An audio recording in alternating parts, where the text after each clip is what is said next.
वैद्यनाथ कारखान्याबाबतीत कोणाच्याही तक्रारी नसताना केवळ राजकीयदृष्ट्या मला अडचणीत आणण्याचा डाव काही लोक रचतायत, म्हणूनच कारखान्याचा परवाना 10 दिवसांसाठी निलंबित करण्यात आला, अशी खंत ग्रामविकास मंत्री पंकजा मुंडेंनी रविवारी औरंगाबादमध्ये व्यक्त केली। औरंगाबादमध्ये महिला बचत गटांच्या वस्तूंच्या प्रदर्शनाचं आयोजन करण्यात आलं होतं। यावेळी मुंडे बोलत होत्या। गोपीनाथ मुंडे होते तेव्हा या कारखान्याबद्दल तक्रारी नव्हत्या, आताही कारखान्याबद्दल शेतकऱ्यांच्या तक्रारी नाहीत।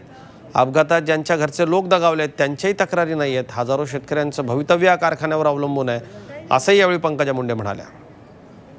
मुख्यमंत्र्यांच्या समवेत आम्ही बैठक घेतली। आमचे सहकार मंत्री, आम्ही आणि साखर संघ असं आम्ही भेटलो आणि या साखर संघामध्ये जेवढे आम्ही डायरेक्टर आहेत, माझे दादा पवार असतील, जयंत पाटील असतील, वळसे पाटील असतील, या सगळ्यांना बरोबर आम्ही घेतलेलं आहे आणि आम्ही मीटिंग केली आहे। याच्यामध्ये आम्ही साखर पुढच्या वर्षी प्रचंड मोठं उत्पादन ऊसाचं आहे आणि ऊस गाळपाला येणार आहे आणि आपल्याला कारखाने जे बंद आहेत त्यांनासुद्धा चालू करण्याची आवश्यकता वाटते आणि साखरेच्या संदर्भातलं धोरण, ऊसाच्या संदर्भातलं धोरण हे आत्तापासून निश्चित करण्याची आवश्यकता आहे। इम्पोर्ट एक्सपोर्टच्या संदर्भातले निर्णय घेण्याची आवश्यकता आहे। यासाठी आम्ही प्रधानमंत्र्यांना भेटण्यासाठी मुख्यमंत्र्यांकडे गेलो होतो की आपण आमच्या डेलिगेशनला लीड करून प्रधानमंत्र्यांकडे न्यावं। त्यांनी लवकरात लवकर प्रधानमंत्र्यांची भेट आम्हा सर्वांच्या समवेत घेण्याचं ठरवलेलं आहे। झी 24 तास रहा एक पाऊल पुढे।